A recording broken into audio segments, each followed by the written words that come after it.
안녕하세요. 센터뷰 진행을 맡은 김대우입니다. 지난 총선 당시 그야말로 돌풍을 일으킨 한 정치 신인이 있습니다. 이제는 21대 국회에 당당하게 입성해서 그야말로 왕성한 의정활동 펼치고 있는데요. 오늘 센터뷰에서 만나볼 그 주인공, 바로 더불어민주당 강서갑 강선우 국회의원입니다. 강선우 국회의원이 지금 이 시장 어딘가에 있다고 하는데 저희와 함께 만나러 가보시죠.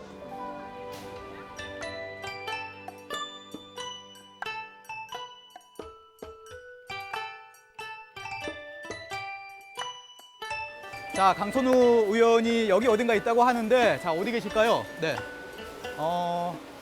네, 순댓국집에는 없고요. 여기 있습니다. 네, 한번 들어가서 얘기 한번 나눠볼게요. 안녕하세요. 아, 여기 계셨구나. 네. 안녕하세요, 사장님.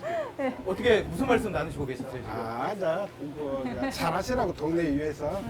그리고 또 몇 번 뵀는데 네. 열심히 하세요. 네. 그래서 조금 처음에는 굉장히 걱정을 많이 했거든요. 네. 잘하실까 힘든 직업인데 사실 네. 이게 말이 좀 그렇지만 굉장히 힘든 직업이에요. 예. 근데 어차피 이 동네를 위한 거거든요. 네. 이 지역을 위한 거. 그리고 잘 아시겠지만 여기가 다른 데보다 조금 강서구 낙후돼 있어요. 맞아요. 예를 들어서 고등학교도 멀리 가야 돼요.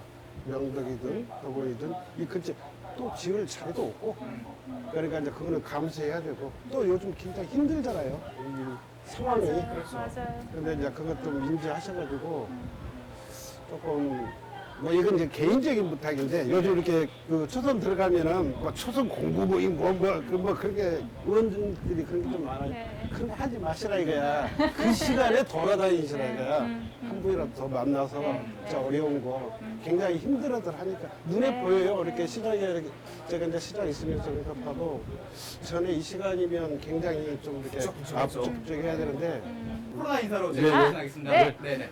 하나, 둘, 셋, 화이팅! 네. 고맙습니다. 고맙습니다. 네. 가시죠. 네.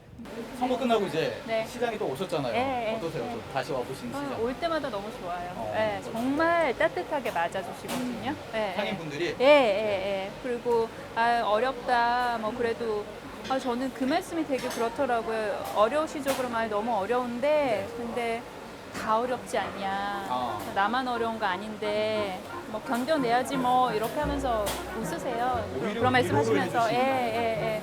그리고 뭐 처음 들어가서 힘들지 않냐고 오히려 걱정해 주시고 그러시니까 저는 올 때마다 기운 얻고 응원받고 가끔 맛있는 것도 주시고 아, 여기서 힘을 얻고 가시는 거군요. 예, 맞아요.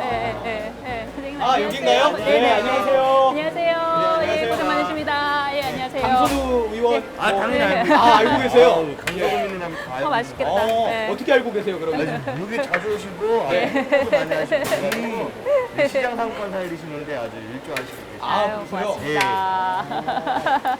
딱 보시기에 예. 어떤 국회의원이 됐으면 한다, 뭐 이런 바람이 좀 있으실까요? 시장 상권을 조금 더 살렸으면 예. 좋겠다는 예, 그런 느낌이 예, 받아요. 맞아요. 요즘 코로나 때문에 네. 잘 사람들이 많이 끊기다 보니까 맞아요. 저희가 시장 좋다고 해서 막 선풍기도 설치하고 했는데 사람이 코로나 때문에 잘 안 나오셔가지고 조금 많이 성인분들이 힘들어하시는 것 같더라고요. 맞아요. 그거 말고는 맞아요. 딱히 네. 바라는 건 없는 것 같아요. 모든 일 다 잘하셔가지고 아이, 무슨. 상인분들에게 한 말씀 해주시죠. 네. 그러니까 제가 면목이 없어요. 아닙니다. 와서 뵐 지금 때마다 너무 너무 잘하시고. 죄송하고, 뭐 저희 뭐 힘든 거 아니죠. 근데 어떡하겠어요.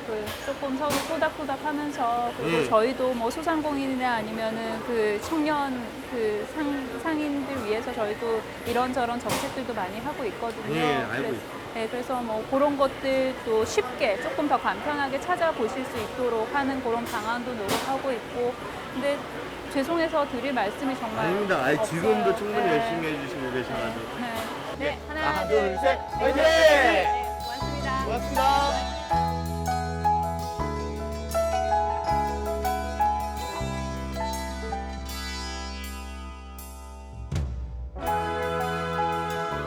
네, 저희가 이제 장소를 옮겨서 이곳 강서문화원에서 본격적인 이야기, 강선우 의원과 한번 나눠보도록 하겠습니다. 자, 먼저 저희 센터뷰 시청자 여러분들에게 다시 네. 한번 인사 말씀 해주시죠. 네. 안녕하세요. 센터비 시청자 여러분. 코로나 확산 때문에 제가 여러분들 찾아뵙고 싶은 만큼 많이 못 찾아뵙고 있어서 아쉬운 마음 큰데요. 이렇게 방송으로나마 그리고 우리 센터비 통해서 인사드릴 수 있게 돼서 기쁩니다. 네. 네, 기쁘다는 말씀해 주셨습니다. 네. 자, 기쁨도 기쁨이지만 네. 국회에서 지금 여름을 맞고 계시잖아요. 네네. 그 어느 때보다 뜨거운 강렬한 여름을 좀 맞이하고 있지 않을까라는 생각이 듭니다. 네, 요즘 네. 국회 어떠신가요?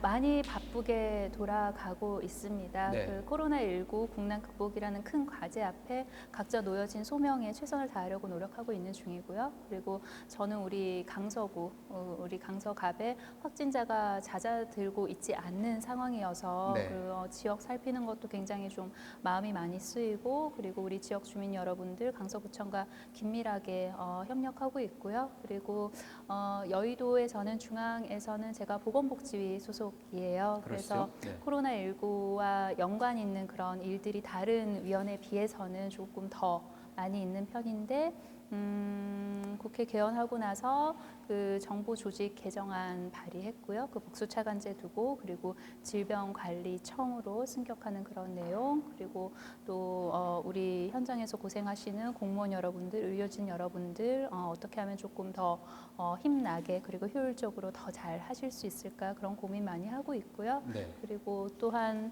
우리가 이런 위기, 어려움 찾아오면 이게 낮은 곳부터 가고 아픈 곳부터 가고 약한 곳부터 먼저 가잖아요. 그러면 그런 곳은 잘 보이지도 않고 잘 들리지도 않아요. 그래서 먼저 찾아가려고, 그리고 먼저 들으려고 노력하고, 관련된 입법이나 제도 만들려고 공부 많이 하고, 그리고 실질적으로 일도 많이 하고 있습니다. 네. 잠은 좀 주무세요? 아이, 그럼요. 잠 잘 자요. 네, 말씀만 네. 들으면은 안 정말 자는 것 같죠? 눈코 네. 뜰 새 없이 바쁜 하루를 좀 보내실 것 같은데. 눈, 코는 뜨고 바빠요. 아, 그러신가요? 다행입니다. 자, 뭐 외국에서 이제 대학 교수로 좀 활동을 하시다가 네. 정치에 입문을 하시게 되셨잖아요. 네, 네. 대학 교수 그리고 네. 정치인 이 둘을 놓고 비교를 했을 때 네. 어느 게 더 어려우세요? 그 둘을 놓고 비교보다 제가 가지고 네. 있는 여러 가지 역할들 중에 제일 어려운 거는 엄마 역할인 것 같고요. 아, 예. 예, 예. 그리고 대학 교수는 아무래도 뭐 연구하고 강의하고, 그래서 이렇게 갈등을 조정하거나 아니면 서로 뭔가 뭐 연구할 때는 협력을 하긴 하지만 서로 뭔가 일을 함께 이렇게 해야 되는 작업이 상대적으로 적었었거든요. 네네. 그냥 뭐 제 연구실에서 제가 통계 돌리고 뭐 논문 쓰고 뭐 강의 준비하고 뭐 강의하고 그냥 그렇게 하면 되는 일이었는데, 이곳은 제가 하고 싶은 일을 하기 위해서는 해야 할 일들이 있는데, 그 해야 할 일들이 혼자서는 단 하나도 할 수가 없더라고요. 아, 네. 그래서 이게 결국 정치라고 말씀하시는 것들이 관계 맺기, 그리고 그 관계에서 또 다른 관계 맺기 해서 다수가, 최소한 복수가 해야 할 일들을 해야지 내가 하고 싶은 걸 할 수가 있더라고요. 그래서 어떻게 하면 그런 걸 정말 진심으로, 그리고 최대한 갈등을 잘 조정하고, 저도 상처 드리지 않고 또 상처 받지 않고 그렇게 하면서 일을 할 수 있을까 많이 배우고 있는 중이어서요. 네. 정치가 더 어려운 것 같긴 해요. 그렇습니까? 정치가 더 어렵다 이렇게 말씀을 해주셨는데, 이런 어려움에도 불구하고 정치계에 입문을 하셨지 않습니까? 네, 네. 입문하시는 계기가 좀 있으실 것 같아요. 네. 저는 굉장히 제가 하고 싶어서 적극적으로 제가 나서서 네. 시작하게 됐어요. 아, 누가 이렇게 등 떠민 게 아니라. 등 떠밀거나 영입이 되거나 뭐 그런 경우가 전혀 아니고 예. 네, 적극적으로 제가 문 두드리고 제가 손 들어서 더불어민주당에 들어오게 됐는데요. 2006년에 제가 우리 아이, 당시에 우리 아이가 3살이었어요. 네. 그래서 3살 된 아이 데리고 둘이서 유학 갔거든요. 그래서 그곳에서 박사 6년 하고 그다음에 교수 4년 하고 네. 그렇게 10년 있었는데, 우리 아이가 희귀난치성 질환으로 발달 장애가 있어요. 근데 그곳에서 그래도 어쨌든 학위를 끝내고, 그리고 주립대에 임용이 되고 뭐 노력 열심히 했죠. 근데 노력만으로 될 수 있는 거는 아니잖아요. 그래서 제가 복귀해봤을 때 그곳에서 제가 잘 활용했던 네. 내지는 혜택을 받았던 보육정책, 교육정책, 의료정책 그런 제도들 중에서 장점들 좋은 경험들을 너무 우리나라에서 해보고 싶은 거예요. 그래서 그 하고 싶은 열정이 여기까지 찼을 때 가장 먼저 보인 정치 일정이 2016년도 총선이었어요. 네. 그래서 민주당 우리 더불어민주당 홈페이지 들어가서 비례대표 모집이 언제 뜨나 네. 매일매일 확인했어요. 이렇게 매일매일 확인하고 그래서 비례대표 모집이 떠서 이제 인터넷으로 신청했거든요. 직접 하셨습니까? 네. 그래서 저는 인터넷 개예요. 누구 개가 아니고 인터넷 개인데 네. 그때가 미국 생활 10년 차였고 주립대 교수를 그만두고 이렇게 다른 직업을 갖는 게 어렵지 않았느냐라는 질문들을 종종 하시긴 하시는데 네. 저는 그 선택은 어렵지 않았었고요. 그때 가장 어려운 지점은 우리 아이에 관련된 거였어요. 우리 아이는 어렸을 때 거기 가서 10년을 있었으니 한국에는 친구도 없고 선생님도 없고 아이한테 물어봤었거든요. 네. 엄마는 한국 가면 친구도 있고 선생님도 있고 가족들도 있고 다 있는데 너는 없으니까 근데 엄마는 이러한 일들이 하고 싶어. 근데 엄마가 아무리 하고 싶지만 너가 어려울 것 같아. 그러고 싶지 않아. 가고 싶지 않아 라고 이야기를 하면 하지 않을게. 가지 않겠다. 네, 라고 이야기를 했을 때 우리 아이가 그냥 굉장히 이렇게 무심하게 한마디 툭 했는데 그냥 너무 아무렇지도 않게 엄마 심장 따라가 그렇게 얘기를 하더라고요. 네, 그래서 그 말을 굉장히 용기를 얻었고 저 자신한테 수십 차례 확인을 했어요. 그러니까 제가 하고 싶은 일이 꼭 정치로만 할 수 있는지. 근데 제가 스스로 그 질문을 했을 때마다 저는 저 스스로 그럴 수밖에 없다라는 대답을 했었거든요. 네. 그래서 확신을 가지게 됐고 왜냐하면 이게 하루아침에 뭔가 법을 하나 만든다고 해서 그게 우리 생활 속에 수용이 되는 그런 일들이 아닌 거잖아요. 끊임없이 손을 봐야 되는 거고 그리고 사회적 수용성을 높이기 위해서 해야 할 일들이 굉장히 많은 것이고 그러면 그런 일들을 하기에 가장 효과적인 그리고 가장 지속 가능한 일이 뭘까? 직업이 뭘까? 그게 정치냐? 그게 정치다. 라는 확신을 스스로 가졌었어요. 그래서 이러저러하게 더불어민주당에 들어오게 됐어요. 네. 여러 고민을 하는 과정에서 네. 따님이 가장 큰 힘을 좀 실어주신 셈이네요. 네. 허락을 해줬죠. 그렇군요. 네. 네. 이렇게 이제 정치를 하시겠다고 마음을 먹으신 이후에 네. 스스로 강한 엄마가 되겠다라고 좀 네. 다짐을 하셨잖아요. 네. 지금도 제가 보기에는 충분히 강한 엄마이지 않을까라는 생각이 드는데 더 강한 엄마가 되시겠다고 하셨어요. 네, 어떤 네. 의미가 좀 있을까요? 엄마의 마음으로 정치를 하고 싶다는 그런 다짐을 저 스스로에게 계속해서 이야기를 하는 그런 차원이었던 것 네. 같아요. 이 세상 어느 누구도 내 편이 돼주지 않을 때 그래도 엄마라는 존재는 내 편이 돼주잖아요.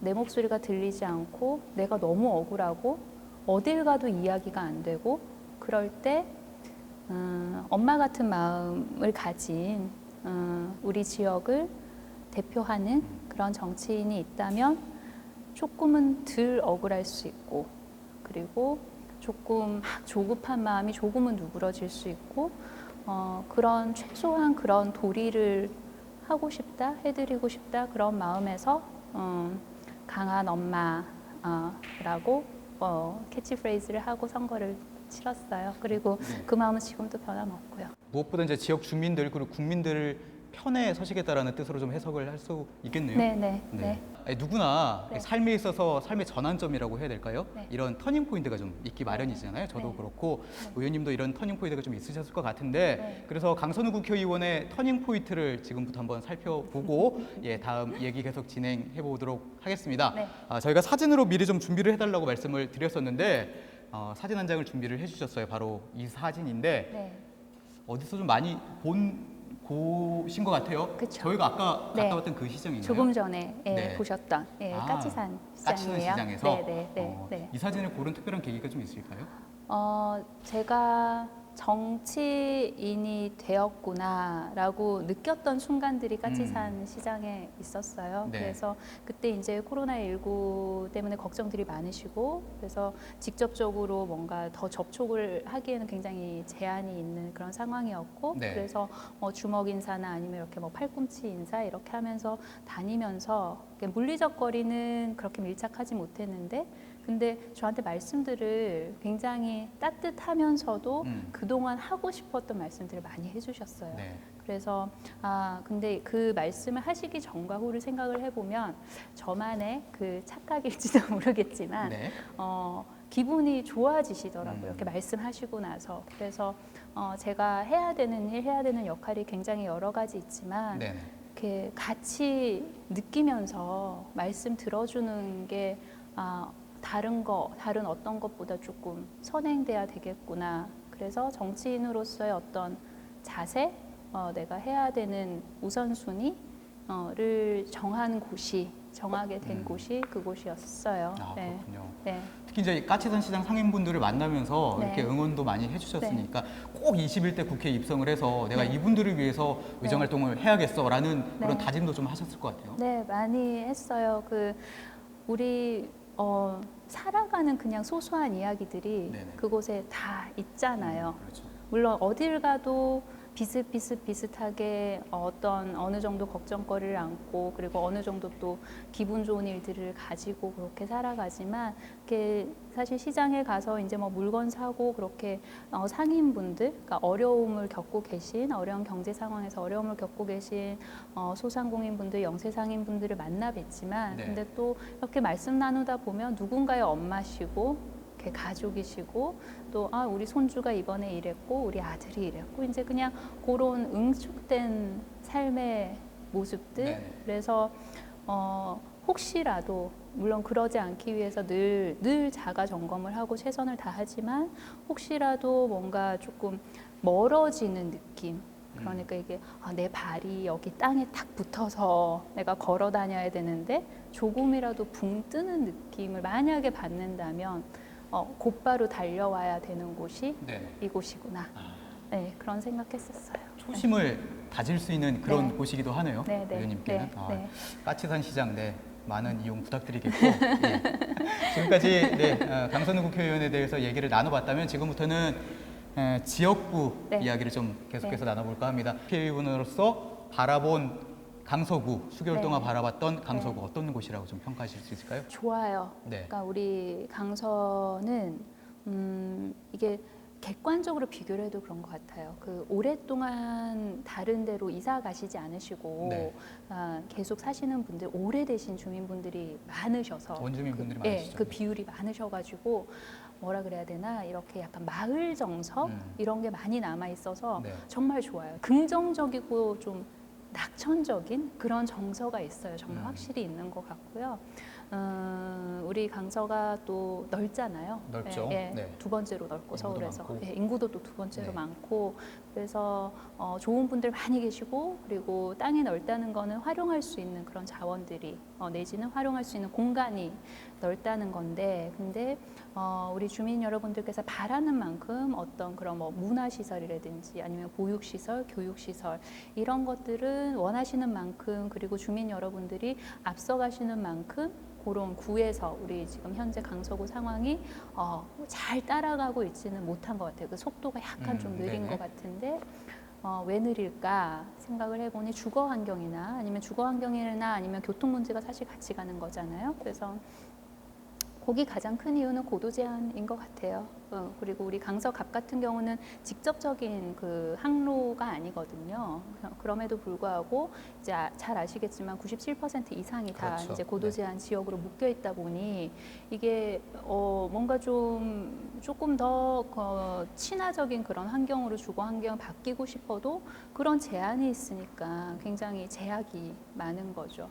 그래서 그거 관련해서 이제 주민 여러분들 모시고 뭐 공청회도 하고 그리고 국토부 2차관 만나서 말씀도 나누고 또 국토부 관련된 분들 만나서 그럼 이걸 조금이라도 앞당기려면 어떻게 해야 되냐 이렇게 좀 틈새가 뭐가 있나 네네. 이제 그런 것도 이제 지금 공부하고 그래서 그런 차근차근히 진행할 계획 중에 있고요. 그리고 이게 정말 이렇게 세심하게 면밀하게 좀 여러 다각도로 연구가 돼야 될 것 같아요. 그러려면 좀 복수의 연구 용역이 있어야 되지 않나. 그러니까 결과가 좀 다각돼서 살펴본 결과, 그러니까 안전에 이상이 없다. 네. 보도 제한을 2026년보다 훨씬 더 빨리 앞당겨도 지장이 없다는 그런 결과가 있어야지 설득을 할 수 있을 거잖아요. 이카오도 설득을 하고 그리고 국토부도 먼저 설득을 해서 국토부가 또 그렇죠. 이카오를 네. 설득을 하고 그래서 그 관련된 이제 기초를 좀 다지는 그런 작업에 박차를 가하고 있고 그 과정 속에서 불편을 겪고 계신 거 관련해서 저희가 할 수 있는 조치들이 있다면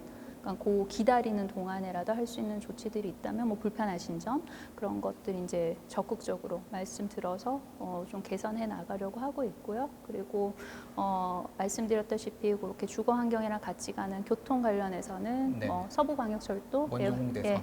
관심들 많으시죠. 그래서 거기는 우리 4개 지역구에 7명 민주당 의원들이 함께 이제 공동 협력하고 있는 상황이고요. 네. 그리고 경기도 이재명 도지사도 만났고 그리고 국토부 김현미 장관도 만날 예정이고요. 그리고 서울시도 그렇고 경기도도 그렇고 뭐 운영비나 이런 거에 있어서 긍정적이더라고요. 그래서 이제 그게 다시 예타를 한 번 더 하면은 조금 네. 더 좋은 결과가 있지 않을까 지금 기대하고 있거든요. 그래서 그게 이제 풀리면은 그것도 잘 추진이 될 것 같고요.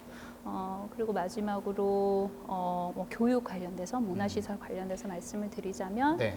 서울시립도서관 분관이 저기 수명산 네. 근처에 이제 내발산동. 그 세워질 예정에 있는데 포스트 코로나 시대에 세워지는 도서관인 거잖아요. 그렇죠. 그러면 뭔가 그 시대 흐름에 맞게 그리고 미래를 좀 바라보고 좀 다른 공간, 새로운 공간으로 지어져야 하는 것이고 그리고 그런 책무를 주신 거잖아요, 주민 여러분들께서.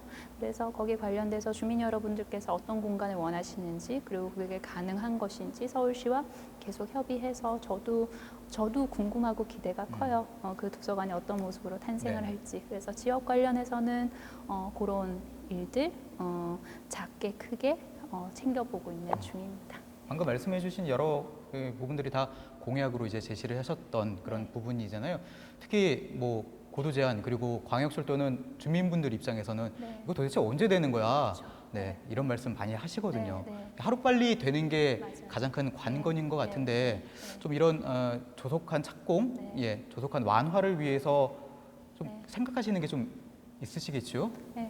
이게 이제 뭔가 방향을 모으는데 시간이 오래 걸렸으니까요. 그럼 이제 방향에 관한 마음은 많이 모아졌고 네. 그리고 정부 부처도 마찬가지인 거고요. 그러니까 이게 우리 지역 분들의 마음과 그리고 정부 부처의 마음과 그리고 지역을 대표하는 그런 지역구 의원들의 마음이 이제 함께 모아져서 같은 방향으로 가고 있는 건 맞고요.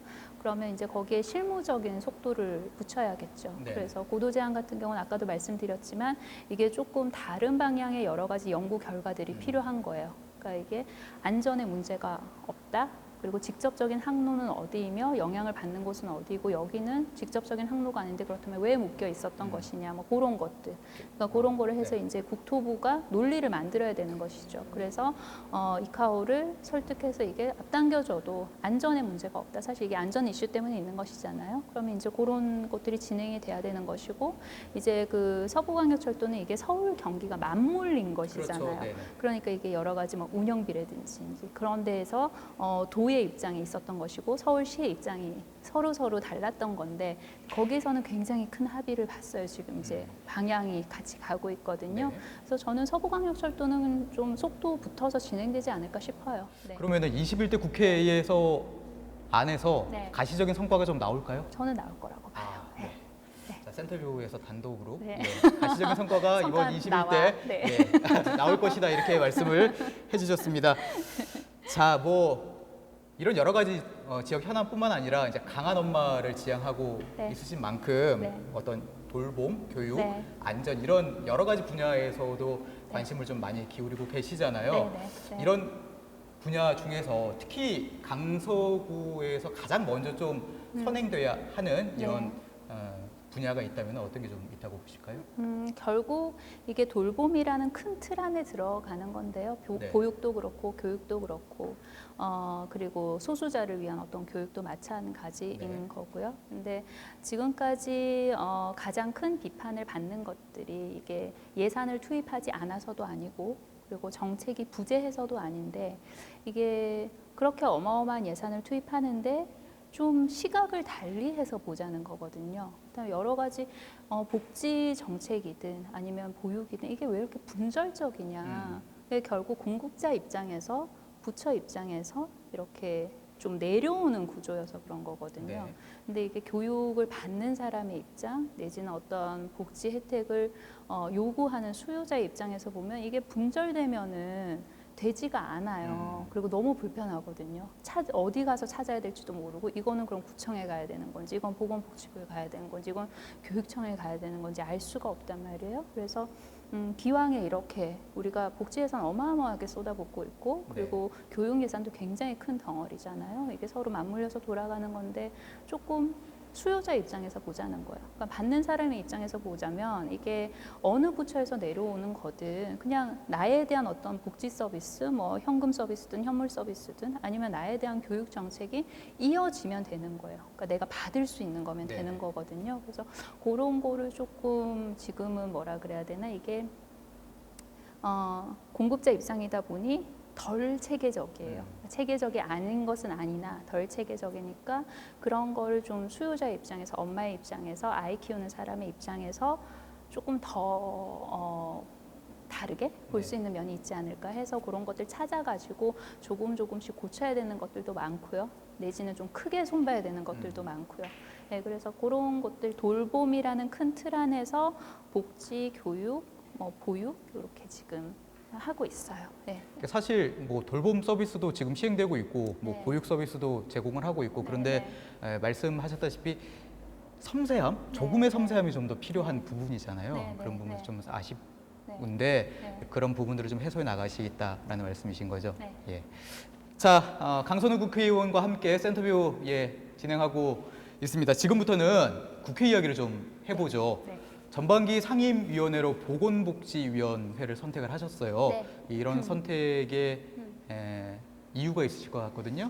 네, 제가 공부한 분야기도 하고요. 네. 제가 전공한 쪽이 인간 발달 및 가족학이고, 그리고 그 안에서 제가 세부적으로 전공한 거는 노인학이에요. 그리고 제가 연구한 논문을 쓴 쪽은 돌봄 주제로 네. 연구하고 논문 썼는데, 그래서 제 전문성을 살리는 그런 측면도 있었고요. 아무래도 제가 다른 분야보다는 덜 낯선 분야니까 여기에서 할 수 있는 일이 더 많겠다, 잘할 수 있는 일들이 조금 더 많겠다라는 생각이 들어서 보건복지위 1순위로 지망해서 네. 잘 됐고요. 네.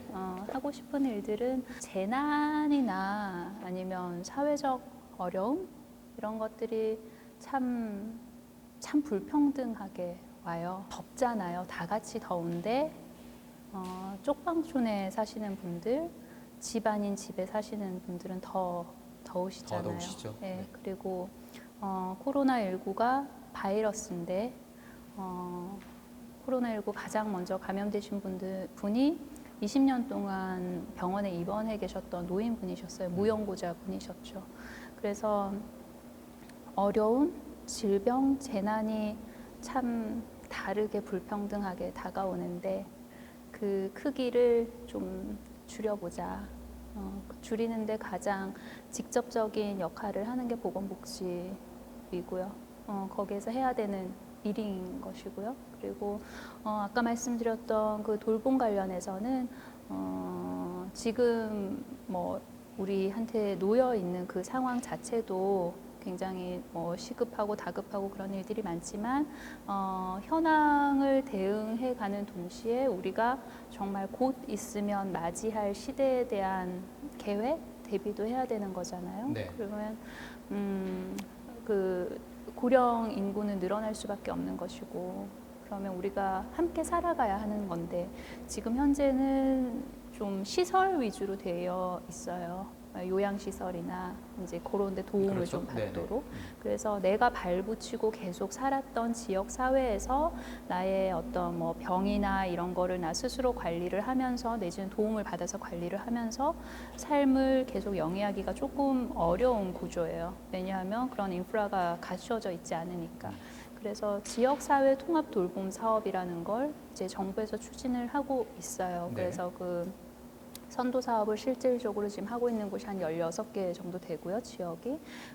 그 돌봄 사업의 목표는 탈시설화예요. 그러니까 내가 나이 들어서 시설을 가지 않아도 의료 체계가 갖춰져 있고 복지 서비스 체계가 갖춰져 있어서 내 집에서 살면서 내가 돌봄을 받을 수 있는 거죠. 그러려면 많은 것들이 필요해요. 일단 편안하게 그런데 접근 가능한 주거 시설이 있어야겠죠. 네. 그러면 거기 관련해서는 LH가 큰 역할을 해야 되는 것이죠. 국토부와 함께. 그러면 주거 시설이 있어야 되는 것이고, 그리고 이 노년의 어떤 삶의 질을 결정하는 데 있어서 가장 큰 연관 변수가 의료의 질이거든요. 그러면 의료에 대해서 접근 가능성이 좋아야 돼요. 근데 지금 현재 대한민국 전국 전체 지도를 놓고 보면 이 의료의 시설 내지는 시설의 양 그리고 그 시설들이 가지고 있는 어떤 질 이것이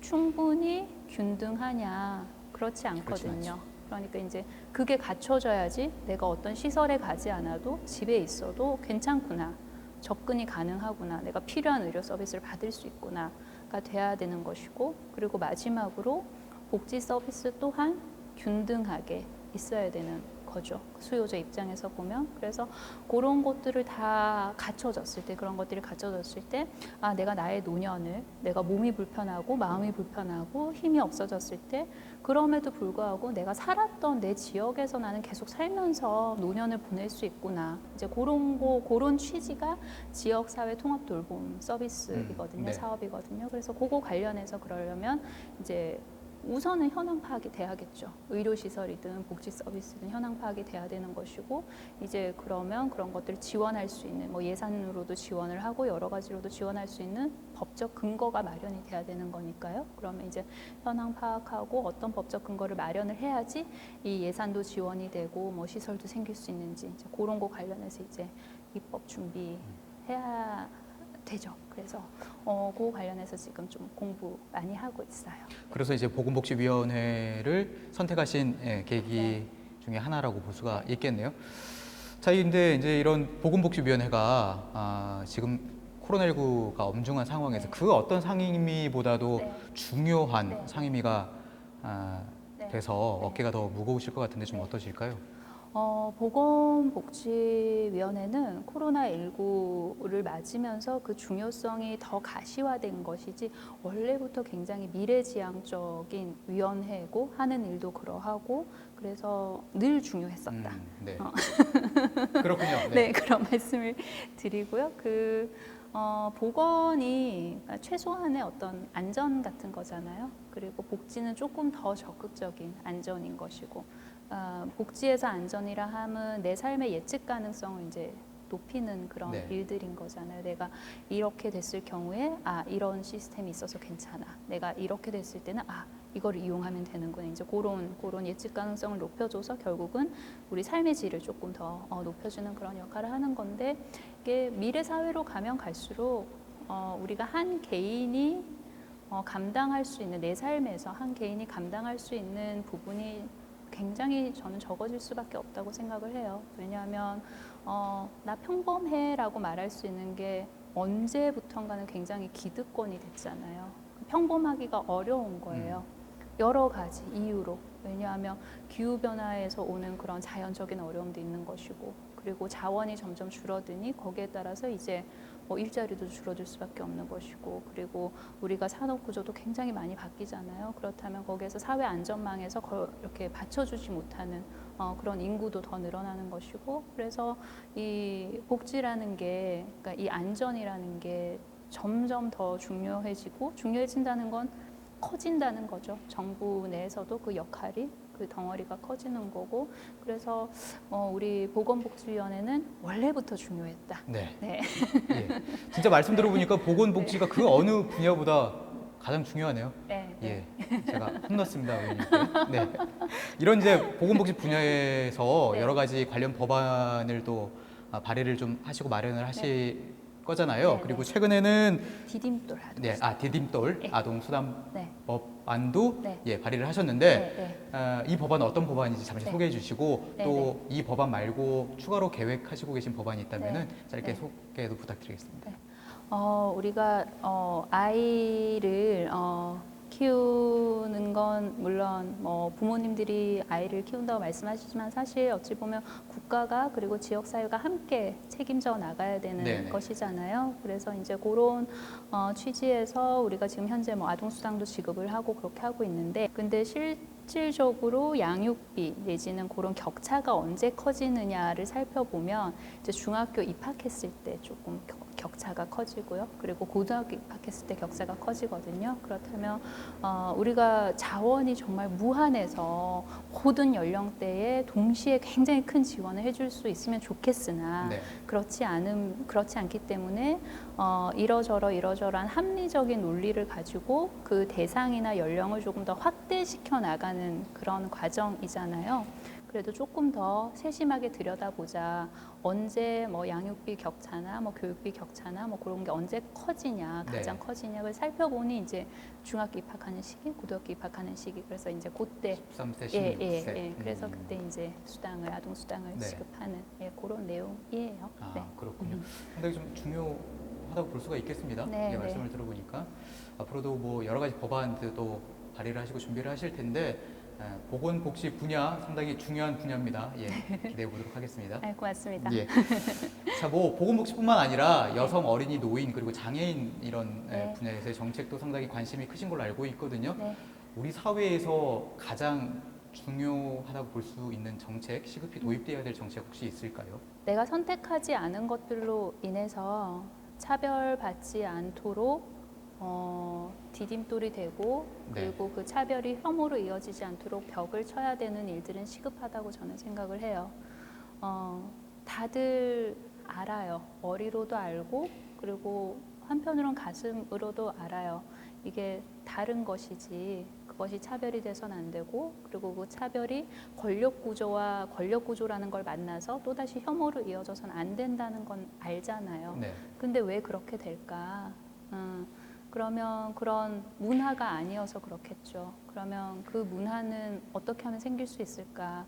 물론 우리가 교육이 문화를 만드는 그 선순환 구조를 가져갈 수 있다면 굉장히 좋겠죠.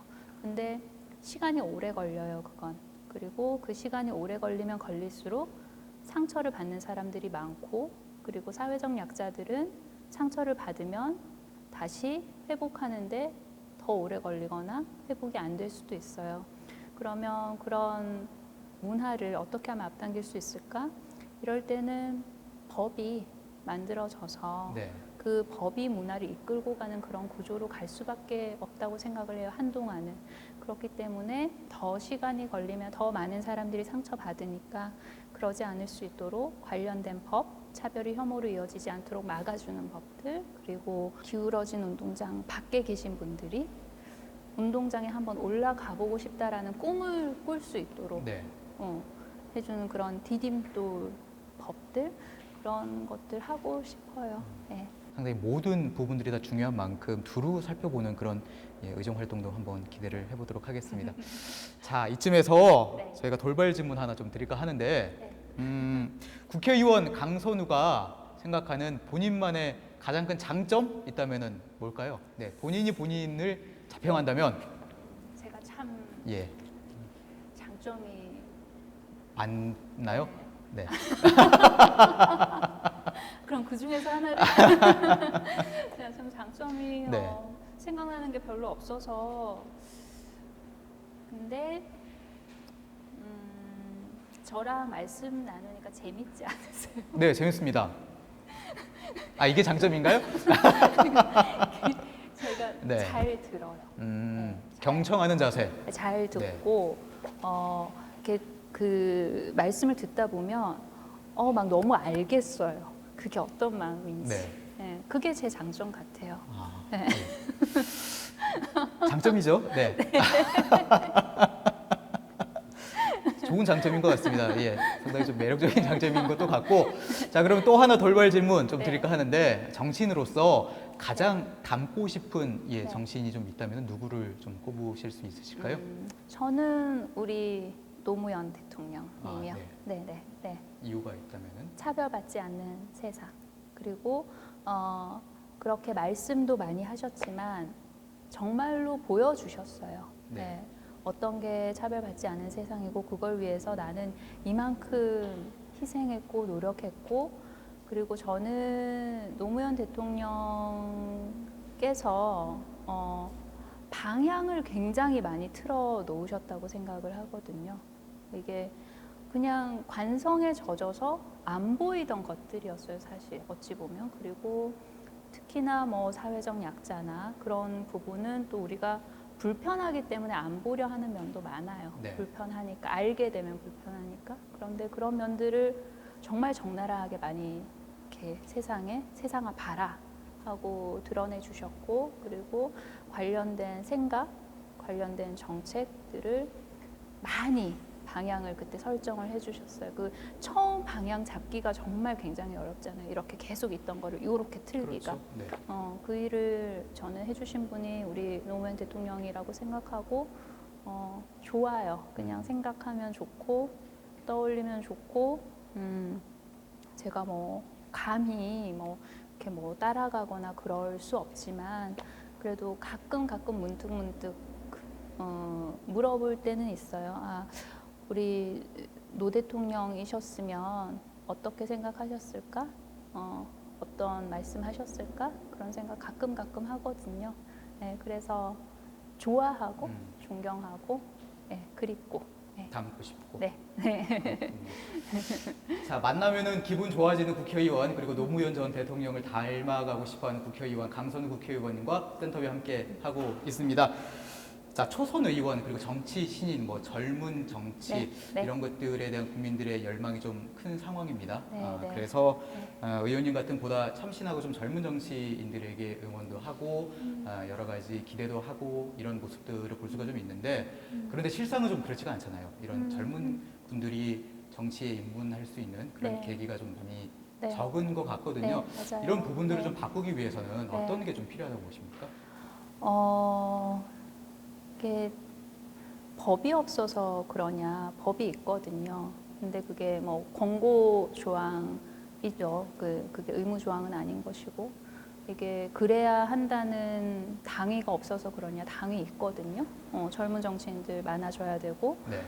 왜냐하면 세대가 공존하려면 어느 정도의 세대 교체는 있어야 되는 거니까요. 그래서 거기에 대한 당위도 있는 것이고, 열망이 없냐? 열망들이 있으세요. 어떤 세대든 상관없이 좀 젊은 사람들이 정치 좀 하면 좋겠어라는 그런 열망이 있으시고, 그러면 뭐가 문제길래 당위나 열망이나 어떤 제도만큼 실천이 되지 않느냐?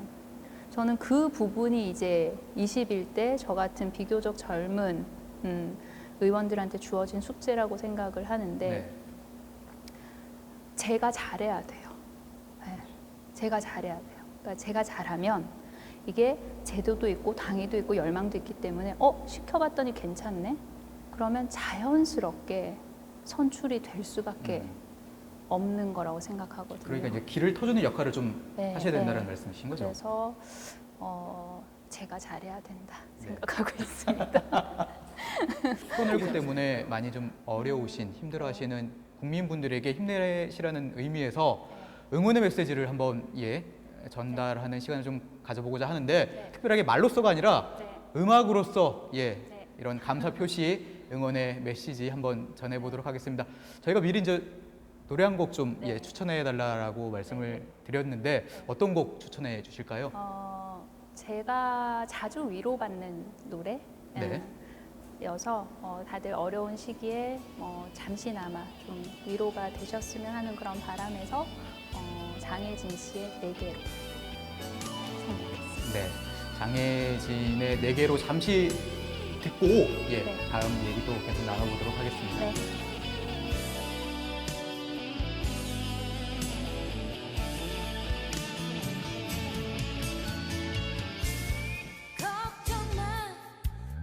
이 노래를 들으면 위로가 된다고 하셨잖아요. 네, 어떤 네. 부분에 좀 위로가 되실까요?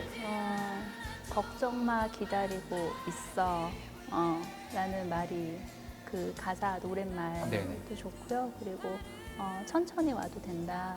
서두르지 말아라. 내가 여기 있겠다라는 그런 노랫말이 저는 참 위로가 많이 되더라고요. 네.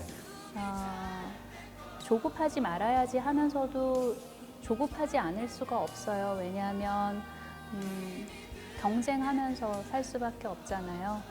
내가 뒤처지는 거 아닐까? 그게 일에서도 그렇고 어찌 보면 사람 관계에서도 그렇고. 근데 걱정하지 마라. 천천히 와도 된다. 내가 여기에 있다라는 그 노랫말이 가끔 자주 제 플레이리스트에 있어서 듣는데 들을 때마다 저는 아 그래 그 생각 하게 되더라고요. 그래서 좋아해요 이 노래. 네. 그렇군요. 네. 항상 주민분들 옆에 네. 계신다라는 네. 말씀으로도 또 네. 이해가 되네요. 네. 그럴게요. 예. 자, 장혜진 씨의 네 개로 들어봤고 지금까지 이제 강선우 국회의원과 함께 강서구, 강서갑 그리고 대한민국에 대한 얘기를 좀 나눠봤습니다. 네. 함께하신 소감 어떠신가요? 시간 너무 빨리 갔고요. 네. 재밌었고 편안했고 한편으로는 약간 제 모습이 어떻게 보일까 그런 걱정 아닌 걱정이 들기도 하는데 근데 뭐 이게 저니까요. 네. 저는 우리 김대호 기자님이랑 말씀 나눈 것도 좋았고요. 그리고 또 우리 센터뷰 통해서 우리 시청자 여러분들 그리고 우리 강서갑 주민 여러분들 이렇게 남아 또 만나뵐 수 있어서 좋았어요. 네. 다음에 이거 센터뷰 2 있으면 불러주세요. 예, 꼭 그러도록 하겠습니다. 끝으로 시청해주신 시청자분들 그리고 지역 주민분들께도 끝인사 한번 해주시죠. 네. 센터뷰 시청자 여러분들, 저 서울 강서갑의 국회의원 강선우라고 합니다. 열심히 하겠습니다.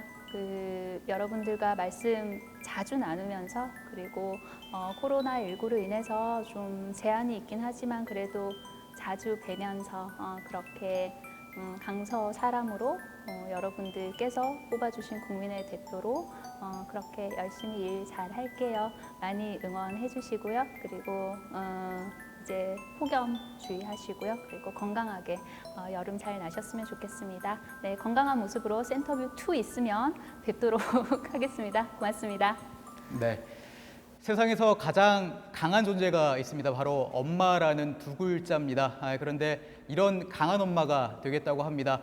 강한 엄마, 강한 국회의원으로서 지역 주민들 그리고 국민들을 위해 열심히 의정활동하는 그런 국회의원의 모습 기대해 보도록 하겠습니다. 말씀하신 대로 저희가 한 번 더 모시면 나와주실 거죠? 그럼요. 예. 1순위로. 네, 알겠습니다. 그 시간 기약하면서 오늘 순서 모두 마치도록 하겠습니다. 네. 오늘 함께해 주셔서 고맙습니다. 네, 고맙습니다.